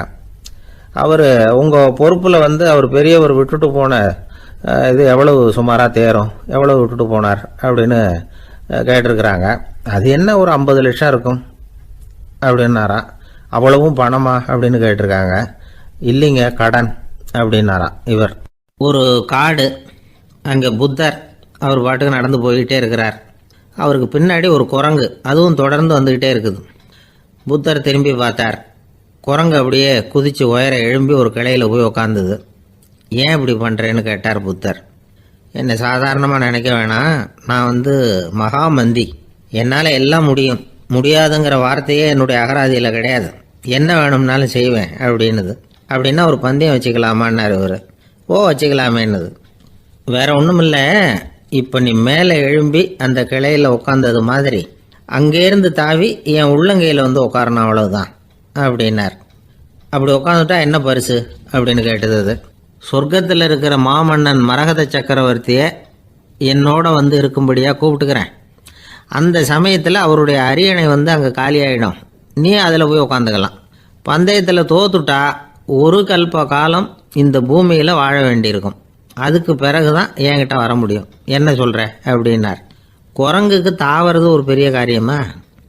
இது எனக்கு ரொம்ப சாதாரண விஷயம், என்ன இப்போவே தாவட்டுமா அப்படின்னுது. சரின்னு சொல்லி உள்ளங்கையை நீட்டினார். அவருடைய கை தாமரை இலை அளவுக்கு அப்படியே விரிஞ்சுது. குரங்கு சௌகரியமாக உட்கார்றதுக்காக. குரங்கு தாவறதுக்கு தயாராச்சு. அதுக்கு முன்னாடி ஒரு சின்ன யோசனை அதுக்கு. இந்த கிளையிலேருந்து அந்த கைக்கு தாவறது எனக்கு ரொம்ப அற்பமான ஒரு வேலை, இது ரொம்ப சாதாரணம், என்னுடைய கௌரவத்துக்கு இது சரியாக இருக்காது. அதனால் நான் என்ன பண்ண போகிறேன்னா, இங்கேருந்து கிளையிலேருந்து அப்படியே உயர எழும்ப போகிறேன். எழும்பி மேல் உலகம் போய் அங்கே ஒரு சுற்றிவிட்டு அதுக்கப்புறம் அங்கேருந்து நேராக இந்த கையில் உட்கார போகிறேன் அப்படின்னு நினச்சிது. என்ன யோசிக்கிற அப்படின்னார் புத்தர். ஒன்றும் இல்லை, இந்த பாயிரம் பார் அப்படின்னு சொல்லி தாவி உயர போயிட்டுது. கொஞ்ச நேரத்தில் வான உலகத்துக்கே போய் சேர்ந்துட்டுது. அங்கே போய் பார்த்தா அங்கே ஒரு 5 பளிங்கு தூண்கள் இளம் சிவப்பு நிறத்தில் நின்றுக்கிட்டு இருக்குது. குரங்கு நினச்சிக்கிட்டது, புத்தர்கிட்ட போய் இந்த பளிங்கு தூண்களை பார்த்தோம்னு சொன்னால் அப்படியே திகைச்சு போயிடுவார், இந்த தூணில் ஏதாவது அடையாளம் செஞ்சுட்டு போகணும் அப்படின்னு அந்த இடத்துல மிதந்துக்கிட்டே நினச்சிது. உடனே ஒரு தூணில் எழுதிச்சு. என்ன எழுதிச்சுன்னா, ஒரு மகா ஞானி இங்கே வந்துட்டு போகிறார் அப்படின்னு எழுதிச்சு. எழுதிவிட்டு அப்படியே கீழே தாவி புத்தரோட உள்ளங்கையில் உட்காந்துது. எப்படி பார்த்தீங்களா என்னுடைய வேலை? வான உலகத்துக்கே போய் அங்கே இருக்கிற 5 பளிங்கு தூண்களை பார்த்துட்டு அதில் நான் வந்த விவரத்தை எழுதி வச்சுட்டு அதுக்கப்புறம் இங்கே வந்திருக்கிறேன் அப்படின்னுது ரொம்ப பெருமையாக. அப்படியா அப்படின்னார் புத்தர். ஆமாம், சந்தேகமாக இருந்தால் வாங்க, அழைச்சிட்டு போய் காட்டுறேன் அப்படின்னு அந்த குரங்கு. அதுக்கு தேவையில்லை, அப்படியே கொஞ்சம் கீழே குனிஞ்சு பார்த்து தெரியும் அப்படின்னார் புத்தர். அங்கே பார்த்தா புத்தரோட உள்ளங்கை தெரிஞ்சுது. நல்லா உத்து பார்த்துது. அவரோட ஒரு விரலில் அது எழுதிய வாசகம் தெரிஞ்சுது. குரங்கு யோசனை பண்ணிச்சு, அப்படின்னா வானத்தில் நான் பார்த்தது புத்தரோட விரல்களா? அப்படின்னு யோசிச்சுது. இதை புரிஞ்சுக்கிட்ட உடனே அந்த குரங்கோட கர்வம் அழிஞ்சு போச்சான். நம்ம மனசு தான் இந்த குரங்கு. மனம்ங்கிறதும் ஆணவம்ங்கிறதும் ஒரு நாணயத்தின் 2 பக்கங்கள். மனம் உள்ளவரை ஆணவமும் இருக்கும். மனம் அழிஞ்சாதான் ஆணவம் அழியும். மனம் அழிய வேண்டும் அப்படின்னு பெரியவங்க சொல்கிறது இந்த அர்த்தத்தில் தான். நம்ம ஆளுங்க சவால் விடுறதெல்லாம் வேறு மாதிரி. ஒருத்தன் ஒரு வாய்க்காலை தாண்டுறேன்னு பந்தயம் கட்டி தாண்ட முடியாமல் வாய்க்காலில் விழுந்து காலை உடச்சிக்கிட்டு கட்டு போட்டுக்கிட்டு வந்தான். ஏன்டா அப்படின்னு கேட்டாங்க. நான் பந்தயம் கட்டின நேரம் சரியில்லை அப்படின்னா.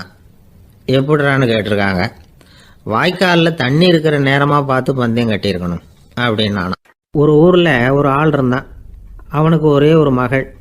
அவளை நல்ல இடத்துல கட்டி கொடுக்கணும்னு ஆசைப்பட்டான். அதுக்காக மாப்பிள்ளை தேடிக்கிட்டு இருந்தான். அவன் கொஞ்சம் வசதியான ஆள். அதனால் நிறைய பேர் வந்தாங்க.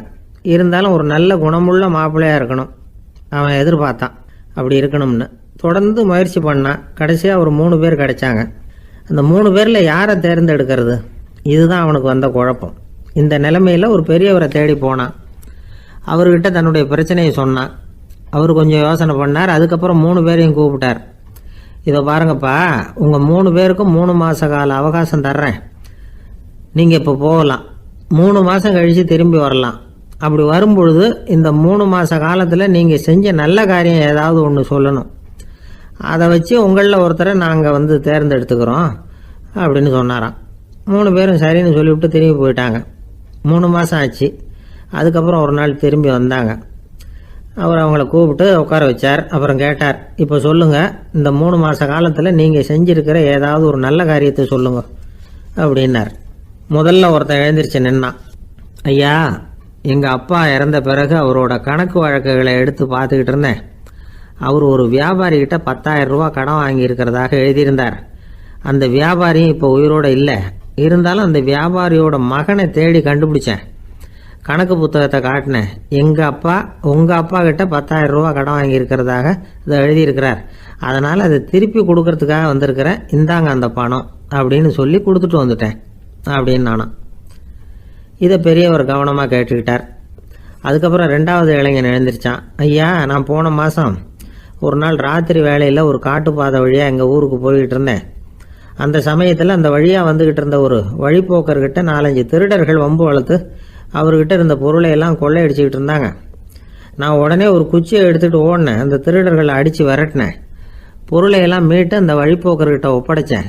அவரை பத்திரமா அழைச்சிட்டு போய் அவர் வீட்டில் விட்டுட்டு வந்தேன் அப்படின்னு நானும். இதையும் பெரியவர் கவனமாக கேட்டுக்கிட்டார். அடுத்தபடியாக 3வது இளைஞன் எழுந்திரிச்சான். ஐயா, போன மாதம் ஒரு நாள் நான் ஒரு மலைப்பாதை வழியாக போய்கிட்டு இருந்தேன். மலைப்பாதை விளிம்பில் ஒரு மதகு கட்டை, அது மேலே ஒரு ஆள் படுத்து தூங்கிட்டு இருந்தான்.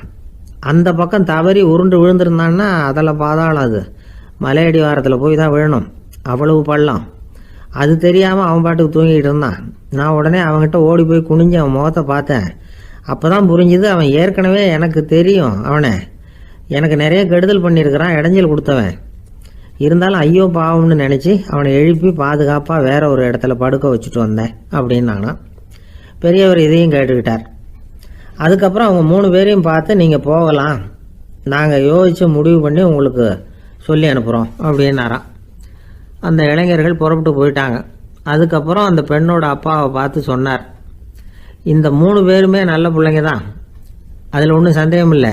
இருந்தாலும் இந்த 3 பேர் செஞ்ச செயல்களையும் ஒப்பிட்டு பார்க்க வேண்டியிருக்கு. முதல் இளைஞன் நேர்மைக்கு எடுத்துக்காட்டாக விளங்குறான். இந்த காலத்தில் இது மாதிரி இளைஞர்களை பார்க்கறது ரொம்ப கஷ்டம்தான். இருந்தாலும் அவன் கடமையை தான் செஞ்சான். 2வது இளைஞன் நல்ல வீரன், தைரியசாலி.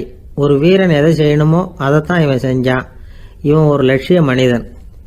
3வது இளைஞன் தன்னுடைய பகைவனுக்கே உதவி செஞ்சிருக்கான். அவன் உயிரை காப்பாற்றியிருக்கிறான். பகைவனுக்கு அருள்வதுங்கிறது ஒரு சாதாரண மனுஷனால் செய்யக்கூடிய காரியம் இல்லை.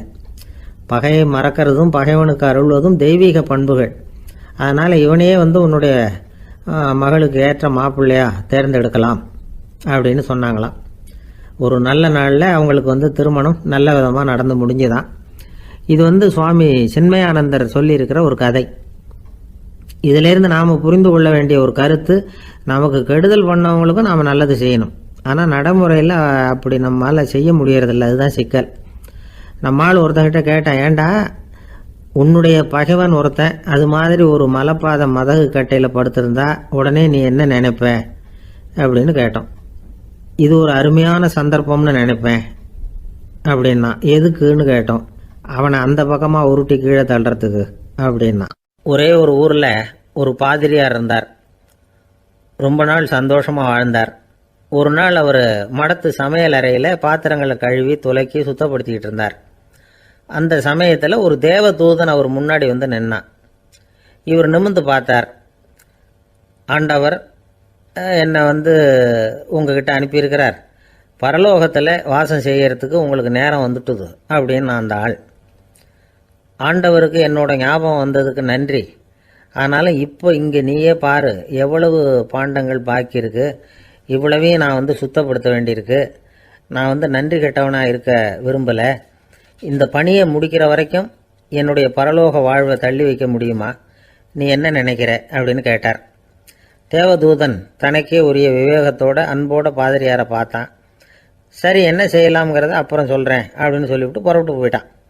ஒரு நாள் அந்த பாதிரியார் தோட்டத்தில் உள்ள களைகளை எல்லாம் ஒரு களை கொத்தியால் கொத்தி களை எடுத்துக்கிட்டு இருக்கிறார். அந்த சமயத்தில் இந்த தேவதூதன் மறுபடியும் அவர் முன்னாடி நிற்கிறான். பாதிரியார் பார்த்தார். இதை பாரு, இந்த தோட்டம் பூராவும் எவ்வளவு களை மண்டி கிடக்கு, பரலோகம் கொஞ்ச காலம் எனக்காக பொறுத்திருக்கலாம்னு நீ நினைக்கிறியா அப்படின்னு கேட்டார். தேவதூதன் சிரிச்சுக்கிட்டே மறுபடியும் மறைஞ்சிட்டான். மறுபடியும் அவர் களை எடுக்கிறது, தானிய களஞ்சியத்துக்கு வர்ணம் பூசுறது, இப்படிப்பட்ட வேலைகளில் ஈடுபட்டிருக்கார். இன்னொரு நாள் ஒரு மருத்துவமனையில் நோயாளிகளை கவனிச்சுக்கிட்டு ரொம்ப தீவிரமாக இருக்கிறார் அந்த பாதிரியார்.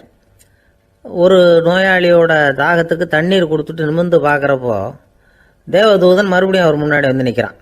இந்த தடவை பாதிரியார் தன்னலமற்றவராக பேரன்பை காட்டக்கூடிய வகையில் தன்னுடைய 2 கைகளையும் உயர்த்தியபடி தேவதூதனின் கவனத்தை பிணியால் வாடக்கூடிய நோயாளிகளின் பக்கம் திருப்பினாராம்.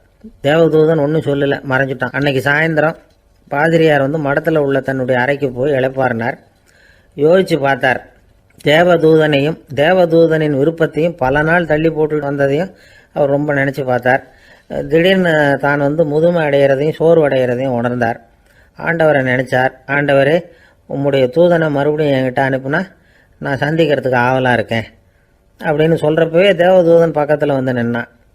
பாதிரியார் நிமிர்ந்து பார்த்தார். நீ இப்போவே என்னை அழைச்சிக்கிட்டு போக விரும்பினா நான் பரலோகத்துக்கு வர்றதுக்கு தயாராக இருக்கேன்னார். தேவதூதன் அந்த பாதிரியாரை அன்போடவும் விவேகத்தோடவும் பார்த்து, நீங்கள் என் கூட பரலோகத்துக்கு வர்ற தயாராக இருக்கிறதா சொல்கிறீங்க, ஆனால் நீங்கள் இது வரைக்கும் வேறு எங்கே இருந்ததா நினைக்கிறீங்க அப்படின்னு நானும். அப்படின்னா இது வரைக்கும் இருந்த இடம்தான் பரலோகம் அப்படிங்கிறத உணர்த்தியிருக்கிறான். பரலோகம்னா என்னன்னு புரிஞ்சுக்கிறதுக்கு இந்த சம்பவம் நமக்கு உதவியாக இருக்குது. தொண்டு செய்கிறத விட பெரிய செயல் வேறு எதுவும் இருக்க முடியாது. அது நம்ம மனசுக்கு கொடுக்குற சுகத்தை வேறு எதுவும் கொடுக்க முடியாது. நாம் தொண்டு செய்கிற இடம் தான் அந்த புண்ணிய இடம். ஆனால் இந்த காலத்துல எல்லாம் நாம் தொண்டு செய்யணும்னு நினச்சி ஏதாவது ஆரம்பித்தா கூட அதை ஒரு மாதிரியாக சுற்றி நின்று வேடிக்கை பார்க்க ஆரம்பிச்சிடுறாங்க. ஒரு பெரியவர் அப்படித்தான் ஒரு தொண்டு செஞ்சுக்கிட்டு இருந்தார். ஒரு கோவில் கட்டிக்கிட்டு இருந்தாங்க. அதில் ஒரு இடத்துல ஒரு பலகையை வச்சு ஆணி அடிக்கிற வேலையை செஞ்சுக்கிட்டு இருந்தார் அந்த பெரியவர். ஒரு சின்ன பையன் அதை ரொம்ப ஊக்கமாக அக்கறையாக கவனிச்சுக்கிட்டு இருந்தான். பெரியவர் இதை கவனித்தார். என்னப்பா பார்க்குற, உனக்கும் இது மாதிரி தொண்டு செய்யணும்னு ஆசையாக இருக்கா அப்படின்னு கேட்டார். அதுக்கு அந்த பையன் சொல்கிறான், அப்படி இல்லைங்க, நீங்கள் ஆணி அடிக்கிறப்போ கையில் சுத்தியால் அடிச்சுக்கிட்டா எப்படி துடிப்பீங்க, எப்படி கத்துவீங்கன்னு தெரிஞ்சுக்கிறதுக்காக அதை பார்க்கணும்னு ஆசை, அதுக்காக தான் காத்துக்கிட்டு இருக்கேன் அப்படின்னு நான். ஒருத்தர் சிகரெட்டும் கையுமா வந்தார். சார், இந்த புகைப்பிடிக்கிற பழக்கத்தை நிறுத்தி போடணும்னு தான் பார்க்குறேன், முடியலன்னார். புகைப்பிடிக்கிறத நிறுத்துறது ரொம்ப சுலபம் சார் அப்படின்னார் இன்னொருத்தர். எப்படி சொல்கிறீங்கன்னு கேட்டார் அவர். நான் கூட ஏற்கனவே 10 தடவை அந்த பழக்கத்தை நிறுத்தி இருக்கிறேன் சார் அப்படின்னார் இவர். இதுலேருந்து என்ன தெரியுது? புகைப்பழக்கத்தை திடீர்னு விட்டு விடுறதுங்கிறது ரொம்ப கஷ்டம்னு தெரியுது. இருந்தாலும் இது சம்பந்தமான ஆராய்ச்சி, அனுபவம், இது ரெண்டையும் அடிப்படையாக வச்சு சில வழிமுறைகளை சொல்கிறாங்க. அதாவது புகைப்பிடிக்கிறத நிறுத்துறதுக்கு 10 வழிகள் உண்டு அப்படின்னு சொல்கிறாங்க. அது என்னங்கிறத தெரிஞ்சுக்கிட்டா உபயோகப்படுதான்னு பார்க்கலாமே. முதல் கருத்து என்னன்னா, கொஞ்ச நாளைக்கு புகைப்பிடிக்கிற நண்பர்களை விட்டு விலகி இருக்கணும். இதனால் புகைப்பிடிக்கிற ஆசை குறையும். அந்த பழக்கத்தை மறுபடியும் ஆரம்பிக்கப்படாதுங்கிற எண்ணம் உறுதிப்படும். 2வது கருத்து, புகைப்பிடிக்கிறதை எதிர்த்து தீவிரமாக பிரச்சாரம் செய்ய ஆரம்பிச்சிடணும். அது அடுத்தவங்களுக்கும் உபயோகப்படும், உங்களுக்கும் உபயோகப்படும். உங்கள் உள்ளுணர்வை அது தூண்டும், உங்களை உறுதி கொள்ள வைக்கும். மூன்றாவது கருத்து என்னன்னா, தினமும் 2 தடவை குளிக்கணும். எப்படி தெரியுமா? முதல்ல வெது வெதுப்பான தண்ணீர், அப்புறம் குளிர்ந்த தண்ணீர், இப்படி மாறி மாறி குளிக்கணுமா. 4வது கருத்து, உடற்பயிற்சிகள் செய்யணும். மூச்சு வாங்குற மாதிரியான பயிற்சிகள் ரொம்ப நல்லதான். பிராணாயாமம் அப்படிங்கிற மூச்சு பயிற்சி ரொம்ப நல்லதுங்கிறாங்க. அப்புறம் 5வது கருத்து, சாப்பாடு மிதமாக இருக்கணும், சீராக இருக்கணும். பச்சை காய்கறிகள், பழங்கள் சாப்பாட்டில் சேர்த்துக்கலாம். அடிக்கடி கொஞ்சம் கொஞ்சமாக சாப்பிட்டு ரத்தத்தில் சர்க்கரையின் அளவை பராமரிக்கணும். இது நரம்புகளை அமைதிப்படுத்தும். 6வது கருத்து என்னன்னா, ரொம்ப நேரம் பசியோடு இருக்கக்கூடாது. புகைப்பிடிக்கிறத நிறுத்த முயற்சி செய்யும் பொழுது எடை குறைப்பு நடவடிக்கைகளை மேற்கொள்ளக்கூடாது. 7வது கருத்து, காப்பி, தேநீர், மதுபானம், அப்புறம் போதைப் பொருள்கள் கலந்த உணவுகள் இதெல்லாம் வேணாம். புகைப்பிடிக்கிறத அதெல்லாம் ஊக்கப்படுத்தும். கடுகு, மிளகு, அப்புறம் காரமான பொருள்களை தவிர்க்கணும். உப்பு அளவை குறைக்கணும். தினமும் 10 குவளை தண்ணீராவது குடிக்கணும். வெறும் தண்ணி புகைப்பிடிக்கிற ஆவலை தணிக்குதான். 8வது கருத்து, கையில் சிகரெட்டு, புகையில ஏதாவது இருந்தால் உடனே தூக்கி எறிஞ்சிருங்க. அது கையில் இருக்கிற வரைக்கும் புகைப்பிடிக்கிற ஆசை வந்துக்கிட்டே இருக்கும். 9வது கருத்து என்னன்னா, இறை நம்பிக்கை உள்ளவங்க புகைப்பிடிக்கிற எண்ணம் வர்றப்போவெல்லாம் பிரார்த்தனை செய்ய ஆரம்பிச்சுடலாம். 10வது கருத்து, உங்களுக்கு ரொம்பவும் வேண்டியவங்க யாரோ அவங்கக்கிட்ட எல்லாம் நீங்கள் புகைப்பிடிக்கிறத நிறுத்தி விட்டதா சொல்லிவிடுங்க. இந்த 10 வழிகளையும் கடைபிடிக்க ஆரம்பிச்சுட்டா புகைப்பிடிக்கும் பழக்கத்தை நிறுத்தி விடலாம் அப்படின்னு சொல்கிறாங்க அனுபவப்பட்டவங்க. முயற்சி பண்ணி பார்க்கலாம். ஒரு முக்கியமான இடத்துல நின்றுக்கிட்டு இருந்தார் ஒருத்தர். அங்கே இன்னொருத்தர், ஏன் சார் இந்த இடத்துல சிகரெட் பிடிக்கலாமா அப்படின்னு அனுமதி கேட்டார். இந்த இடத்துல சிகரெட் பிடிக்கக்கூடாதுங்க அப்படின்னாரு இவர். நீங்கள் இப்படி சொல்கிறீங்க, ஆனால் இந்த இடத்துல கீழே நிறைய சிகரெட் துண்டுகள் கிடக்குதே, அவங்கெல்லாம் யார்? அவங்கெல்லாம் உங்கள் மாதிரி என்கிட்ட அனுமதி கேட்காதவங்க அப்படின்னாராம் இவர். ஒரு சீன தேசத்து அரசர் இருந்தார். அவருக்கு வயசாயிட்டுது. அவருக்கு அடுத்தபடியாக அவருடைய புள்ள பட்டத்துக்கு வரணும், ஆட்சி பொறுப்பை ஏற்றுக்கணும். ஒரு நல்ல தலைவனுக்கு இருக்க வேண்டிய பண்புகள்லாம் தன்னுடைய மகனுக்கு இருக்கணும்னு விரும்பினார் அந்த அரசர். அதனால் இளவரசனை பக்கத்தில் இருந்த ஒரு குரு கிட்ட அனுப்புனார். இளவரசன் அவர்கிட்ட போய் சேர்ந்தான். அந்த குரு என்ன பண்ணார் தெரியுமா? இவனை பார்த்து சொன்னார், இதை பாருப்பா, நீ என்ன பண்ணுற, இப்போவே பக்கத்தில் இருக்கிற காட்டுக்கு போ, நடுக்காட்டில் போய் ஒரு இடத்துல உட்காந்துக்கோ. அங்கே என்னென்ன சத்தம்லாம் உன் காதில் விழுதுன்னு கவனித்து கேளு. உன் காதில் விழுந்த ஓசைகள் என்னென்னங்கிறத என்கிட்ட சொல்லு, அதுதான் எனக்கு தெரியணும், உனக்கு வேலையும் அதுதான் அப்படின்னு சொல்லி அனுப்பி வச்சுட்டார். இளவரசன் காட்டுக்கு போனான். குரு சொன்னபடியே ஒரு இடத்துல உட்காந்து கவனித்து கேட்டான். அதுக்கப்புறம் குருக்கிட்ட திரும்பி வந்தான். என்னென்ன சத்தம்லாம் கேட்ட அப்படின்னு கேட்டார் குரு. குருவே, காட்டில் நான் பறவைகள் சத்தம்லாம் கேட்டேன், மிருகங்களின் ஓசையையும் கேட்டேன், இதை தவிர இடி, மின்னல், மழை இதுகளோட சத்தத்தையும் கேட்டேன் அப்படின்னா. குரு யோசனை பண்ணார், நீ இன்னமும் சரியாக கேட்கல, அதனால் மறுபடியும் காட்டுக்கு போ, கொஞ்ச நாள் தங்கியிருந்து கேட்டுட்டு வா அப்படின்னார். இளவரசனுக்கு ஒன்றும் புரியல. இருந்தாலும் குருவின் கட்டளையாச்சே, மறுக்க முடியுமா? உடனே அவன் மறுபடியும் காட்டுக்கு போனான். ஒரு இடத்துல உட்காந்தான். கொஞ்ச நேரம் உன்னிப்பாக கவனித்து கேட்டான். சில நாள் கழித்து குருக்கிட்ட திரும்பி வந்தான். குருவே, இந்த தடவை சில துல்லியமான சத்தங்களை எல்லாம் கேட்டான். தேனி பறக்கிற சத்தம், நீரோடையின் மெல்லிய ஓசை, இதெல்லாம் கேட்டேன்னா. குரு சிரித்தார். நீ மறுபடியும் காட்டுக்கு போ, இன்னும் சில நாள் அங்கே இரு, முழுமையாக கவனமாக கேட்டுக்கிட்டு வா அப்படின்னு சொல்லி அனுப்பி வச்சுட்டார். இளவரசனுக்கு குழப்பம் அதிகமாயிட்டுது. ஒன்றுமே புரியல. மறுபடியும் காட்டுக்கு போனான். மௌனமாக ஒரு இடத்துல உட்காந்துட்டான். அப்படியே தியானத்தில் ஆழ்ந்துட்டான். சில நாளில் அவனுக்கு இதுவரை கேட்காத ஓசைகள்லாம் கேட்க ஆரம்பிச்சிட்டுது. இதைத்தான் நான் கேட்கணும்னு என்னுடைய குரு எதிர்பார்த்துருக்கிறாருங்கிறத புரிஞ்சுக்கிட்டான். உடனே குரு கிட்ட ஓடனான். குருவே, இந்த தடவை காதுகளுக்கு கேட்க முடியாத சில ஓசைகளை கூட என்னால் உணர முடிஞ்சுது. பூ மலருகிற ஓசை, சூரியனால் பூமி சூடாகிறப்போ எழுகிற ஓசை, காலை பனித்துளி இந்த புல்லுலாம் குடிக்கிற ஓசை, இது எல்லாம் என்னால் நல்லா கேட்க முடிஞ்சுது அப்படின்னா. குருவுக்கு இப்போ தான் திருப்தி ஏற்பட்டு தான். இளவரசனை பார்த்து சொன்னார், இதை பாருப்பா, இப்போ தான் நாட்டை ஆளுகிற தகுதி உனக்கு வந்திருக்குது அப்படின்னு சொல்லி அதுக்கு விளக்கமும் கொடுத்தாராம். எந்த அரசன் தன்னுடைய மக்களின் இதயம் பேசுகிற மௌன மொழியை, மௌன வார்த்தைகளை கேட்குறானோ அவன்தான் ஆள தகுதி உள்ளவன். எந்த அரசன் தன்னுடைய மக்களின் உணர்ச்சிகளை உண்மையாக உணர்றானோ அவன்தான் முதன்மையான அரசன். போலி வார்த்தைகளை மட்டும் கேட்டுட்டு பல மௌன ராகங்களை காதில் வாங்கிக்காதவன் அரசனே இல்லை. எந்த நாட்டில் எப்போ ஒரு அரசன் தன்னுடைய மக்களின் உணர்ச்சிகளை கேட்க மறுக்கிறானோ அன்னையிலிருந்தே அந்த நாடு அழிய தொடங்குது அப்படின்னு அர்த்தம். இதுதான் அந்த குரு இளவரசனுக்கு போதிச்சது. வாயால் பேசுறத மட்டும் கேட்டு ஏமாறக்கூடாது, உணர்ச்சிகளையும் கேட்கறதுல தான் மனப்பக்குவம் உண்டாகும். மக்கள் உணர்ச்சிகளை புரிந்து கொள்ளாத அரசர்கள் நீடிச்சிருக்க முடியாது.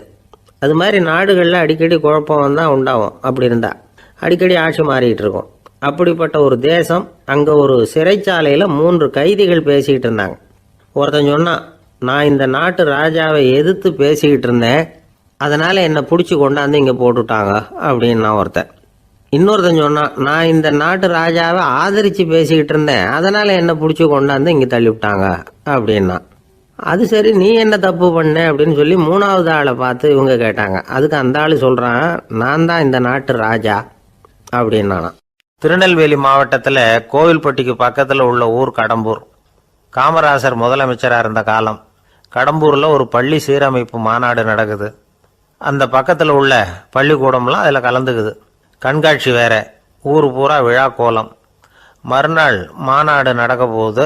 ஆனால் முதல் நாளே மழை பிடிச்சிக்கிட்டுது. மறுநாளும் அது விடாமல் பேஞ்சிக்கிட்டு இருக்குது. காமராசர் காலையிலேருந்து பல்வேறு நிகழ்ச்சிகளில் கலந்துக்கிட்டு சாயந்தரமாக கடம்பூருக்கு வந்து சேர வேண்டியவர். மழை பேஞ்சிக்கிட்டு இருக்கிறதுனால நிகழ்ச்சி ரத்தாயிடுமோ என்னமோ அப்படின்னு எல்லாரும் சந்தேகப்பட்டுக்கிட்டு இருக்கிறாங்க. அவர் கோவில்பட்டி பயணிகள் விடுதியில் இருக்கிறார். கடம்பூர்லேருந்து சில பேர் போய் அவரை சந்திக்கிறாங்க. மழை பெஞ்சிக்கிட்டு இருக்குதே, என்ன செய்யலாம் அப்படின்னு கேட்குறாங்க. மழை பெஞ்சால் நல்லது தானே, அதுக்காக மாநாட்டை எதுக்காக ரத்து செய்யணும்? ஆசிரியர்கள் எவ்வளவு கஷ்டப்பட்டு ஏற்பாடு பண்ண மாநாடு, கட்டாயம் வந்துடுறேன் அப்படின்னாராம் காமராசர். உடனே புறப்பட்டார். மழையை பொருட்படுத்தாத மக்கள் கூட்டம். அது கலையாமல் காத்துக்கிட்டு இருக்கிறாங்க அவ்வளோ பேரும். தலைவர் வந்துட்டார்னு தெரிஞ்சது ஜனங்களுக்கு ஏகப்பட்ட உற்சாகம். ஜனங்கள் அவ்வளவு உற்சாகமாக வரவேற்றாங்க. மாநாடு ஆரம்பமாச்சு. மலர் மாலைகள் மலை மாதிரி குவிய ஆரம்பிச்சுட்டுது. வரிசையாக ஒவ்வொரு கல்வி நிலையம் சார்பாகவும் வரவேற்பு பத்திரம் வாசித்து கொடுக்குறாங்க. என்ன வாசிக்கிறாங்கங்கிறத காமராசர் கூர்ந்து கவனிக்கிறார். ஏகப்பட்ட புகழ் மொழிகள், ரொம்ப பாராட்டி புகழ்ந்து என்னென்னமோ வாசிச்சுக்கிட்டு இருக்கிறாங்க.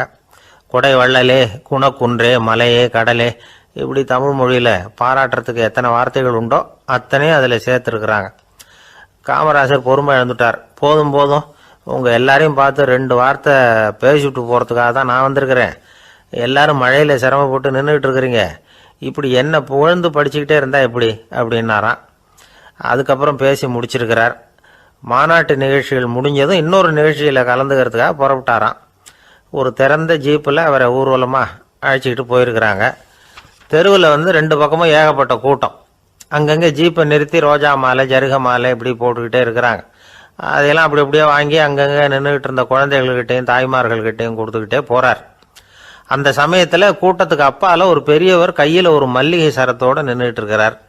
அவரால் முண்டி அடிச்சுக்கிட்டு முன்னால் வர முடியல. காமராசர் இதை கவனிக்கிறார். அவ்வளவுதான், உடனே நிறுத்தப்பா வண்டிய அப்படிங்கிறார். ஜீப்பு நிற்கிது. டிரைவரை பார்த்து, அதோ பார், அங்கே ஒருத்தர் நிற்கிறார் பார், அவரை இங்கே அழைச்சிட்டு வா அப்படின்னாராம். கூட்டம் வழி விடுது. அந்த பெரியவரை கிட்டத்தில் அழைச்சிட்டு வர்றாங்க. காமராசர் அவரை பார்த்து, வாங்க வாங்க, நல்லா இருக்கீங்களா அப்படின்னு சத்தம் போட்டு உற்சாகமாக விசாரிக்கிறாராம். பெரியவர் கண்களில் கண்ணீர், பேச்சு வரல. மல்லிகை சரத்தை அவருக்கு போடுறார். கொஞ்ச நேரம் அவர்கிட்ட பொறுமையாக பேசிக்கிட்டு இருந்துட்டு அவரை அனுப்பி வைக்கிறார் காமராசர். பெரியவர் போனதுக்கு அப்புறம் காமராசர் பக்கத்தில் இருந்தவங்க கிட்ட சொல்கிறார் அந்த பெரியவரை பற்றி. அந்த காலத்தில் ரொம்ப கஷ்டப்பட்டவர் இவர், ஜெயிலுக்கு போனவர் அப்படின்னு ரொம்ப உருக்கமாக நெகிழ்ந்து போய் சொல்கிறார். இதில் ஒரு விஷயத்தை கவனிங்க. தன்னை புகழ்ந்து படிக்கப்பட்ட வாழ்த்து மடலை படிக்க வேணாம்னு தடுத்து நிறுத்தினார். எங்கேயோ ஒரு மூலையில் கையில் ஒரு 4 முழம் மல்லிகை சரத்தோட ஒதுங்கி நின்றுகிட்டு இருந்த அந்த தொண்டரை